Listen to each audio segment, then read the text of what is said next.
2022 का रण सज चुका है। लगातार वार पलटवार का दौर देखने को मिल रहा है। चुनाव प्रचार जोरों पर है और कुल मिलाकर कह ये भी सकते हैं कि चुनाव प्रचार अब अपने चरम पर पहुंचता नजर आ रहा है।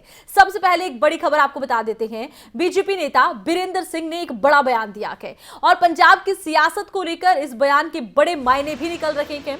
बीरेंद्र सिंह कहते हैं कि पंजाब में बीजेपी नाम मात्र है। पंजाब में कांग्रेस आप और अकाली में उभार आया है। पंजाब में अभी और हालात बदलेंगे, बीरेंद्र सिंह का यह बयान है। अब इस बयान के क्या सियासी मायने हैं वो समझने होंगे और देखना यह भी होगा कि इस बयान को लेकर किस तरह की प्रतिक्रिया सत्ता पक्ष की तरफ से आती है, विपक्ष की तरफ से आती है। बीरेंद्र सिंह की तरफ से दिया गया यह बयान बड़ा बयान है क्योंकि अपनी ही पार्टी को उन्होंने कहीं ना कहीं कम करके आका है और उनकी तरफ से बड़ा बयान दिया गया। कहा यह गया कि पंजाब में बीजेपी नाम मात्र है। अब इस बयान के मायने क्या निकलते हैं और इस बयान पर सत्ता पक्ष और विपक्ष की तरफ से क्या कुछ कहा जाता है ये भी देखना होगा। पहले आपको वो बयान जरा सुनवा देते हैं।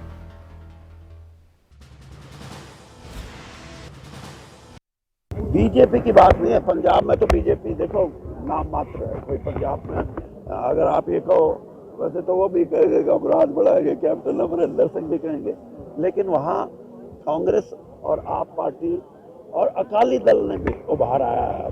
तो ये है इस तरह। लेकिन मुझे ये लगता है कि इन हालात में 20 तारीख को इलेक्शन है, 14 पंजाब का 20 को बढ़ा तो उसके हालात कुछ बदले हैं और 5-7 दिन में बदलेंगे। तो आप मेरे को फिर दिल्ली से बुला लेना, आपका एग्जैक्ट फिगर बता दूंगा। और इसी खबर पर खबरें अभी तक के संपादक नासिर कुरैशी हमारे साथ फोन लाइन पर जुड़ चुके हैं। नासिर का रुख करते हैं। नासिर जी, बीरेंद्र सिंह के इस बयान के क्या सियासी मायने निकल सकते हैं? देखिए आरती, अगर बीरेंद्र सिंह की बात की जाए, चौधरी बीरेंद्र सिंह की बात की जाए तो हरियाणा की राजनीति का एक नामी चेहरा है और जिस तरह से वो पदों पर रहे, कांग्रेस में रहे 40 साल, तब वो मंत्री रहे, बीजेपी में रहे तब वो मंत्री रहे। अब सबसे बड़ी बात यहां पर यह कि बीजेपी के नेता हैं और बीजेपी का नेता अपनी ही पार्टी के लिए पंजाब में कह रहा है कि वहां पर वो कमजोर हैं। पंजाब में आप और कांग्रेस का मुकाबला वो सभी को मालूम है। लेकिन इसके साथ उन्होंने एक और बड़ी बात कही, वो उन्होंने यूपी के पर्सपेक्टिव में की है कि यूपी में मौजूदा सरकार से लोग नाराज हैं और ये एक बड़ी बात है। चौधरी वीरेंद्र सिंह जाटों में अपने आप में एक पहचान रखते हैं, जाट नेता के रूप में भी उनकी ख्याति है और पश्चिमी उत्तर प्रदेश इस वक्त चुनाव में बहुत ज्यादा सुर्खियां बटोर रहा है। पश्चिमी उत्तर प्रदेश में जाट राजनीति पर लोगों का फोकस है, राजनीतिक पार्टियों का फोकस है। तो नुकसान कितना पहुंचाएंगे नहीं पहुंचाएंगे, लेकिन एक संदेश जरूर उनके इस बयान से जनता के बीच में गया है कि बीजेपी से लोग नाराज। जिस तरह से उन्होंने कहा कि यूपी में बीजेपी से मतलब मौजूदा सरकार से लोग नाराज हैं, मौजूदा सरकार उन्होंने वर्ड इस्तेमाल किया कि सरकार से लोग नाराज हैं। और ऊपर इसके अलावा वो पहले भी किसान आंदोलन को लेकर भी बोल चुके हैं। अब सबसे अहम बात यहां पर यह है कि वो ऐसा बोल क्यों रहे हैं। तो आप सबको हम सबको मालूम है कि जब केंद्रीय मंत्रिमंडल में विस्तार हुआ तो उनको काफी उम्मीदें थी कि उनके बेटे को मंत्री बनाया जाए और जब उनके बेटे को टिकट देने की बात आई तो उन्होंने अपना केंद्रीय पद से, मंत्रिमंडल पद से इस्तीफा भी दे दिया था। और अभी भी मौजूदा वक्त में हम सभी को मालूम है कि उनके बेटे हिसार से सांसद हैं और बीजेपी के सांसद हैं और वो खुद बीजेपी के नेता हैं। तो एक नेता अपनी ही पार्टी के खिलाफ बयान दे चुनाव के दौरान, अब उनका अगला सफर क्या होगा, वो राजनीति में किस तरह से आगे का अपना सफर तय करेंगे, ये अलग बात है। लेकिन हाँ, कहीं ना कहीं ये जो क्षेत्र है पश्चिमी उत्तर प्रदेश का, हरियाणा का, इसमें बहुत कुछ प्रभावशाली उनके इस बयान से भी मैसेज जाएगा और इसको भी जो विपक्ष के लोग हैं कहेंगे कि देखिए खुद बीजेपी के वरिष्ठ नेता अपनी पार्टी को लेकर क्या कुछ कह रहे हैं। अब बीजेपी नेता बीरेंद्र सिंह के जो बयान है और इसमें पंजाब का जिक्र है, यूपी का जिक्र है, इस स्थिति में जबकि चुनाव बहुत नजदीक है, इस बयान के सियासी मायने भी निकलेंगे। विपक्ष भी कहीं ना कहीं इसको लेकर सत्ता पक्ष को निशाने पर ले सकता है। लेकिन क्या ये नाराजगी जताने का सही समय है? माना जा रहा है कि काफी समय से नाराज चल रहे हैं बीरेंद्र सिंह। जताने का सही समय नेताओं को चुनाव के वक्त ही लगता है, चाहे वो टिकट के बंटवारे के दौरान हो या फिर लेकिन फिर ये देखना होता है कि इस नाराजगी से क्या उनको कोई फायदा मिलेगा। तो ऐसे वक्त में या तो आपके पास इतना बड़ा पावर है, आप इतना मजबूत नेता रहे हैं, लेकिन अभी फिलहाल शायद उतनी मजबूत नहीं है, वो उतना असर रहा है, अभी भी होगा, लेकिन बहुत ज्यादा ऐसा नहीं है कि वो प्रभावित कर दें तमाम चीजों को। और ना भी हरियाणा में चुनाव है, लेकिन हाँ, एक जाट नेता के तौर पर उनके इस बयान को बहुत महत्वपूर्ण तरीके से देखा जा सकता है। बाकी पार्टी की तरफ से अब क्या कुछ उनके ऊपर कार्रवाई की जाती है। हालांकि पार्टी ये भी कहती है कि क्योंकि उन्होंने कहा ना मौजूदा सरकार से लोग नाराज हैं, तो वो एक चीज कहीं ना कहीं बीजेपी भी इसको देखेगी, यूपी और केंद्र का जो नेतृत्व है उनका वो भी इसको महसूस करेगा कि एक ऐसे वक्त में जब बहुत कशमकश वाली लड़ाई है, बहुत टक्कर वाली लड़ाई पश्चिमी उत्तर प्रदेश में नजर आ रही है, तो वहां पर चौधरी वीरेंद्र सिंह को इस तरह का बयान नहीं देना चाहिए। पार्टी जरूर ये कहेगी और क्यों उन्होंने दिया इस पर उनसे पूछा भी जाएगा, हो सकता है।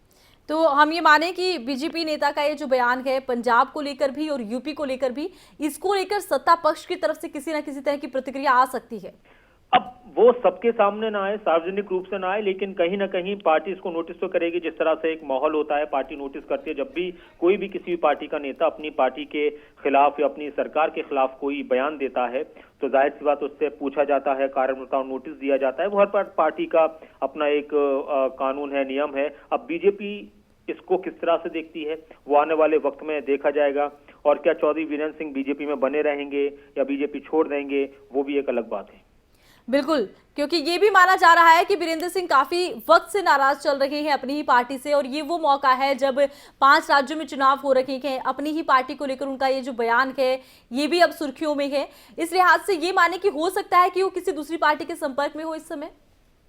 वो मैं नहीं कह सकता और शायद ना वो ये कहेंगे, लेकिन इतना जरूर है कि वो नाराजगी उनकी जाहिर हुई है, पहले भी हुई है और अब भी हुई है। इस बयान से साफ नजर आता है कि वो नाराजगी भी है। अब हो सकता है कि लोकतंत्र में लोग कह देते हैं नेता कि भाई हम तो साफ बोलते हैं, लोकतंत्र में आजादी है, लेकिन अपनी पार्टी के खिलाफ बोलने की आजादी कोई भी पार्टी नहीं देती है। जी नासिर जी, यहाँ पर मैं आपको रोकना चाहूंगी। एक बार दर्शकों को वीरेंद्र सिंह के बयान का वो हिस्सा भी सुना देते हैं जिसमें उन्होंने यूपी चुनाव को लेकर बात की थी, यूपी की जनता को लेकर उन्होंने बयान दिया था।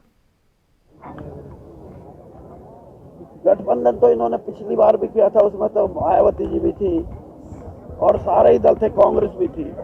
अब की बार का गठबंधन तो ठीक है, लेकिन लोग कितने दुखी हैं प्रेजेंट गवर्नमेंट से जो उनकी वहाँ यूपी में है, उसका नाप तोल अभी जारी है। और यूपी के बारे में मैं ये कह सकता हूँ कि यूपी में, पश्चिम यूपी में जो किसान आंदोलन है उसका भी बहुत बड़ा प्रभाव पड़ेगा इलेक्शन पे। और वो प्रभाव साफ है कि किसान ये चाहते हैं कि हमारे साथ जो भी हुआ 5 साल में, खास तौर पे जो गन्ने का किसान है वो ये कहता है कि वो तो कहते 25 रुपए बढ़ा दिए, वो कहता जी 5 साल में 25 का मतलब 5 रुपए पर ईयर हो गया। तो ये चीजें हैं। बाकी किसान अब जागृत है और ये जो मैं ये कहता हूँ यूपी का जो चुनाव है ये आने वाली देश की 10 साल की राजनीति निर्धारित करेगा। नासिर जी, ये वो वक्त है जब पश्चिमी यूपी पर बीजेपी फोकस कर रही है। लगातार बीजेपी के तमाम नेता प्रचार में जुटे हैं। इस बीच वीरेंद्र सिंह का ये कहना है कि किसान आंदोलन को लेकर असर पड़ेगा पश्चिमी यूपी पर। इस बयान के क्या मायने? देखिए, एक चीज है आरती कि ये सभी को मालूम है कि किसान आंदोलन का असर पश्चिमी उत्तर प्रदेश की राजनीति पर पड़ा है। जी, किसान आंदोलन का असर पड़ा है। समाजवादी पार्टी, आरएलडी एक साथ हैं और जो राजनीति है वो सबको नजर आ रही है। अब एक तरीके से चौधरी वीरेंद्र सिंह ने एक बार फिर से याद दिलाने की कोशिश की है पश्चिमी उत्तर प्रदेश के लोगों को, है ना। बीजेपी के बड़े नेता हैं, मंत्री रहे, कांग्रेस में काफी लंबे वक्त तक रहे, बहुत बड़े देश के बड़े नेताओं में से हम उनको कह सकते हैं। वो अलग बात है कि अब उनका कितना प्रभाव है। तो जिस तरह से पश्चिमी उत्तर प्रदेश में एक माहौल नजर आ रहा है, जो एक धर्म की राजनीति है, जात की राजनीति है, उस बीच चौधरी वीरेंद्र सिंह फिर से उसको किसानों की तरफ, कि किसान इस बात को भूलेंगे नहीं, वो इस बात को एक तरीके से याद दिला रहे हैं। अब उनका ये मैसेज पश्चिम उत्तर प्रदेश में कितना पहुंचेगा, इसको किस तरह से लिया जाएगा, ये अलग बात है। कितना असर डालेगा वोटर्स पर, किसानों पर, लेकिन हाँ, उनके आने वाले सफर पर, उनकी आने वाली राजनीति पर अगर पार्टी बीजेपी इसको गंभीरता से लेती है तो उस पर असर डालेगा। अब और यहाँ पर ये भी देखिए नासिर जी कि गन्ने का भाव बढ़ाए जाने को यूपी बीजेपी अपनी उपलब्धि बता रही है, उस पर भी वीरेंद्र सिंह ने सवाल उठाया है। बिल्कुल, देखिए, एक बात जब उन्होंने कह दी कि मौजूदा सरकार से लोग दुखी हैं, समझ रहे हैं आप, तो इसमें सब कुछ आ गया। और एक तरीके से उनका ये पार्टियों में होता है ना कि पार्टी की लाइन से हटकर बयानबाजी की है, तो एक वो बयानबाजी। अब उनके बेटे हैं, उनका क्या कुछ रुक रहेगा, वो क्या कुछ कहते हैं, उनसे ही पूछा जाएगा कि क्या आप अपने पिताजी की बात से इत्तेफाक रखते हैं। वो खुद इस टाइम पर चौधरी वीरेंद्र सिंह बीजेपी में हैं, तो ये चीजें बहुत मायने रखती हैं राजनीति में। और ये तब कोई नेता इतना खुलकर बोलता है जब वो कोई फैसला कर चुका होता है, लेकिन अब क्या बिल्कुल। फैसला उन्होंने किया है वो अलग बात है। बिल्कुल बिल्कुल, बहुत बहुत शुक्रिया नासिर जी, आप विस्तार से इस यूपी की राजनीति को समझाते इस वक्त नजर आए हैं। तो देखिए, चौधरी वीरेंद्र सिंह का ये जो बयान है, इसके कई मायने निकल रहे हैं। सियासी मायने ये भी निकल रहे हैं कि अपनी ही पार्टी के विरुद्ध उनका ये बयान जाता नजर आ रहा है, वो भी तब जब 5 राज्यों में विधानसभा चुनाव हैं। पंजाब में वो बता रहे हैं कि बीजेपी नाम मात्र की है, यूपी में बता रहे हैं कि पश्चिमी यूपी पर किसान आंदोलन का बड़ा असर है। अब उनके इस बयान को लेकर क्या सत्ता पक्ष, क्या बीजेपी का रवैया रहता है, ये देखेंगे।